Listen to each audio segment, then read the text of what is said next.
Attention pour le décollage. 10, 9, 8, 7, 6, 5, 4, 3, 2, unité, top, allumage Vulcain. Allumage confirmé. Top, allumage EAP, décollage.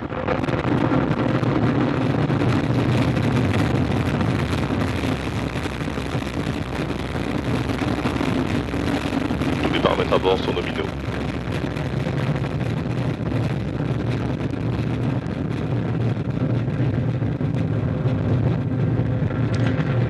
Well, we lost her to the low clouds early, but in a blaze of light, there she is coming back out of the clouds, roaring off the pad. The DDO says everything is normal, propulsion and trajectory. In a blaze of light and a trail of gold as Ariane 5 reaches into the skies above French Guiana on her way to deliver ATV-3, which will make her way to the International Space Station next week. We've lost her through the clouds. So the launch vehicle first clears the pad in a vertical rise. And you can start hearing the noise. And the launch vehicle has just passed Mach 1. It's past the speed of sound. 6 kilometers in altitude, 317 meters per second. 773 tons at liftoff. She's burning 5 tons of fuel every second, 2.5 tons in each booster. Those are the big flames on either side. And the EPC, the core stage, in the center is burning another 300 kilos per second. Ariane following the program in the onboard computer, which gives all the orders, including stage separation, which we will soon see, because the boosters and the first stage are burning now, and the boosters will burn another maybe 20 seconds and then get the order from the onboard computer. In all, they will burn for around 2 minutes, and they will deliver 90% of the thrust at liftoff. Boosters burning their 240 tons in just over 2 minutes. You can see the 3 points of light there, the 2 on either side. If they come back, it looks like we lost her to the clouds again. 2 on either side are the boosters. Luca, on the left, on the upper left of the screen, there's a cursor, and on the bottom left, A and V.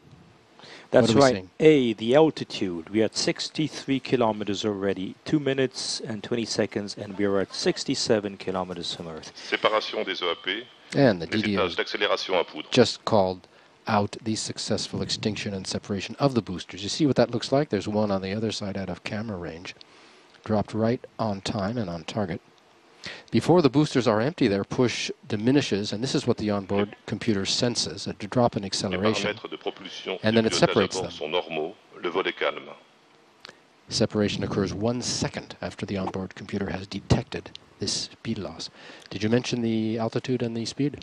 Right, so V, the speed, as you can see, 2.24 kilometers per second, not per hour. And if we look at the curve is a projection of where it should be, and the dot is the actual position of the launch vehicle. So as long as the dot remains on the curve, everything is going very well. So it's real time superimposed on optimal, a real trajectory superimposed on the optimal. Okay, we're waiting for the fairing jettison. So the fairing is a 17 meter by 5. We've had separation of the fairing. You can see how that happens. There are 2 halves, actually. The other is out of camera range on the other side. Blown away by what? A series of pyrotechnic cords, I think. That's right. So it's actually a very light structure, although it is 2.4 tons. But it's 17 meters high, 5.4 meters wide. It's carbon fiber, sandwich around aluminum honeycomb. And it protects the payload from the dense atmosphere as it goes through. Then once we get out of this dense atmosphere around 100 kilometers up, we don't need the fairing anymore. So we have a vertical separation system, a horizontal separation system, and they break the fairing in 2 at the separation. We don't need it, it's just dead weight. Why not get rid of it? Back with more of the mission in a moment, but for now, the latest news from Ariane Space.